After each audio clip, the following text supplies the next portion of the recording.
Well, it's a little bit dark in here. It's the day after Christmas, 26th of December 2015. These are my dahlias. I've separated them over the years. They get to where they're just too thick. And one of the things with a dahlia is you got to have that part hooked to these tubers for them to send out shoots. And so each one of these has been divided. Now some I'm going to wait till next year to do, but this was a big cluster. You know, all these were large clusters, and I've separated them down to smaller clusters, and they all have to have a stem attached to them like this to be able to send out the shoots. One of the problems is yesterday we had a record of 75 degrees. It broke a record from 1955 that was 74 degrees, and that record was set in Richmond, Virginia, and we don't live too far away from there. And the warm weather, these things will try to sprout on you.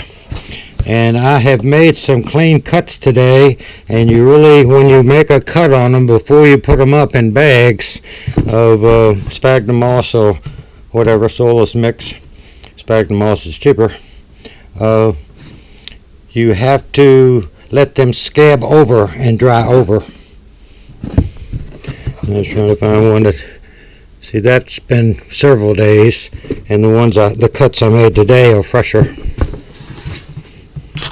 Now when you do have one that doesn't have a whole lot of that on the top, like that, it probably wouldn't grow.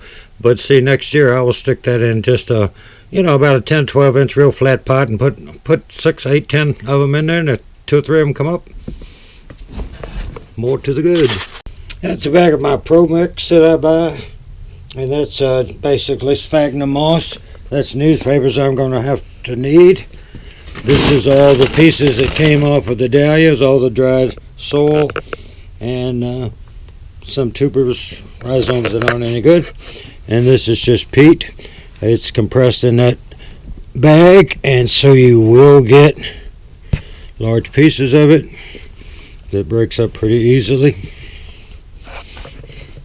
And the best thing, I showed them before, I stored them in gallon bags opened, and you can take a extra piece of cardboard and put inside of a box, and that's all I'm going to put in here. Then I'll put some of that Pro Mix in the bottom and put these on top of it. Now this is where that one has been divided, and it's dried up. This one was cut in 2 places, and it's dried up. And you notice these tops, see the bulb itself doesn't, the tuber or rhizome, since they make more of their rhizomes, they will swell out with the moisture that's in the peat moss. And see, that's a fresher cut, but it's dried for 3 days now, and 24 to 48 hours is all you need. But see, this thing here could be giant, and it won't come out because the roots come out of the bottom, and then you'll get some roots out of the top part, and then up here, all around here, these little buds will open up, and that's your shoots, which has your flowers on them. Back in a sec. Here's one I didn't split, and you can see the actual rhizome is splitting a little bit. And what you would have to do, because I had them bigger than this with like 20 on them, is you'll have to look in the bottom and look in the top. And what you're trying to do is cut down through this so that as many of these as possible has a piece of that on it. And sometimes you have to sacrifice some. Now those 2 would be on it if you split it right down the middle. And that one there could maybe be on it, but you can't save all of these. Now this one here you would just take off and let it be gone, but you could, need a really flat table here, you could take that and go in through that and cut it out, but you're just trying to leave that on it. And all I do is put them in here like this, and then I put some more peat on them. And a nice number of cardboard, it'll wick, and it'll hold in wick moisture. So if they do these don't have a lot of moisture in them, they've dried out a long time. in a plastic bag. With these, if you seal them up and there's any moisture in it, they'll just rot. Which most things under the ground will rot outside of the ground if they stay constantly wet. Now that's all been covered up, and I try not to have them touch each other unless they're the ones hooked together. Of course, is okay. And with the cardboard box, you can just undo the flaps. You can fold it over and just put a little weight on it so it won't open up. And then you need to check them like in about 2 weeks when you first close this up, just to make sure that there wasn't any moisture involved and you're getting any that are still damp. And then you need to check them about every month. And I try to have them to where they're sort of apart from each other. I had myself doing this. I pulled that second layer out. The first layer's here,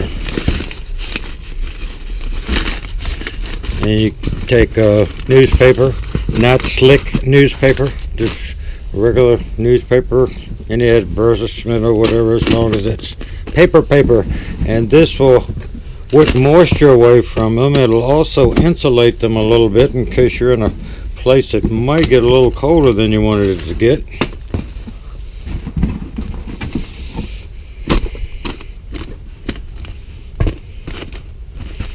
And you know, something small that's not small, that's fairly decent, but they will get huge. And something that small next year could be a cluster of 4 or 5 bigger than this, because what happens is it sends out the roots from below this base, and the roots make up new rhizomes. So then we'll just put another layer of sphagnum and some more, and some more until it's full. Well, that's done. All of them in there.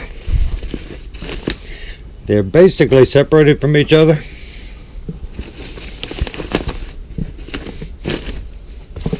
And we'll close this up.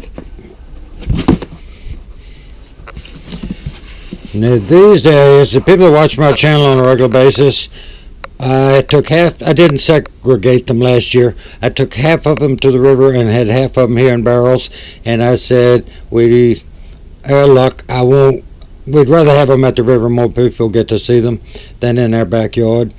And so unfortunately, the prettiest ones, the biggest ones, were here in the yard. So these were in 2015 river dahlias.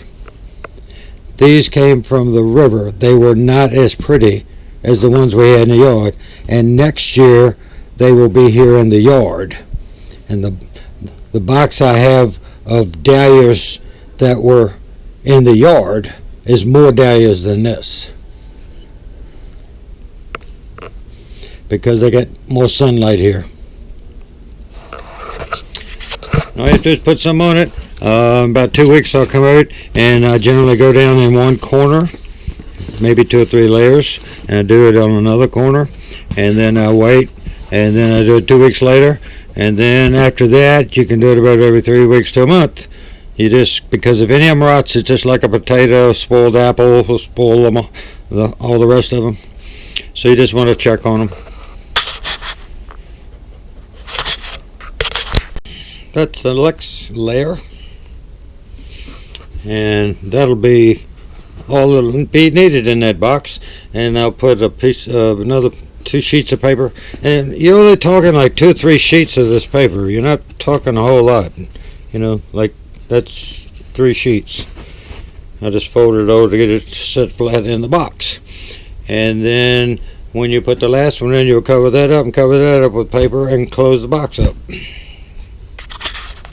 And the paper will wick the moisture if there's any extra moisture here. And this sphagnum peat moss comes from Canada. It will naturally have moisture in it, even though it's sealed up in that big bag, airtight. But it will have moisture in it. And if you, like when I put my caladiums up 2 days ago, I sealed the bags. I came back out the next day and you could see moisture inside the bags, so I vented them just opened up one end so that moisture could leave. Caladiums are real dry. You don't mind them soaking up a little moisture, but you don't want them to get wet. This is a little cluster from the other box, and one of the problems we've had when I came out here to divide some of these, they were sprouting because it was unseasonably warm. We hit 75 on Christmas Day. Now it's going to cool off a little bit. They like to be about 50.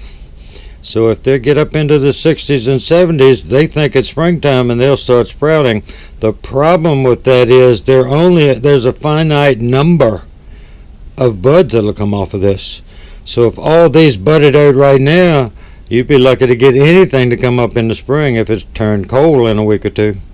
And one way you can get around that, now this one won't go in this box because it's going to go in the other box. But you can take this, put a thick, and put a little bottle of ice in it, or a liter bottle of ice, and cover it up. And when this porch gets 75 degrees, if it does that again, it'll still think it's cold. You don't want to lay them directly in contact with the dahlias, but see, that's about 7 or 8 sheets, and then there's 4 underneath it. And if that was just closed up, and you put some on top of it, there's a little vent there, and the box and the insulation and all this, well, that thing would last probably 4 or 5 days of keeping it cool or more. Just a thought, because once you lose all those buds that would have broken, you're in trouble. Well, Dahlias to the river in 2016. It's been cloudy most of the day, and it's 5:20 on the East Coast, so it's dark outside. I'm doing this off of a couple of light bulbs above me on a jealousy back porch. One of the things I'll remind you of when you're packing, if you use sphagnum moss, you really have to push down in the corners a little bit because it just seems to get hollow, and you'll get up to here and start hitting it and you go, oh good Lord, and take a handful or two. But if you don't, it'll settle eventually, and this way you just have a good firm pack. And the nice thing about using sphagnum moss is you're not going to hurt it. You're just using it as an ingredient to store these in, to keep them from drying out or sprouting, and keeping them in a cool place.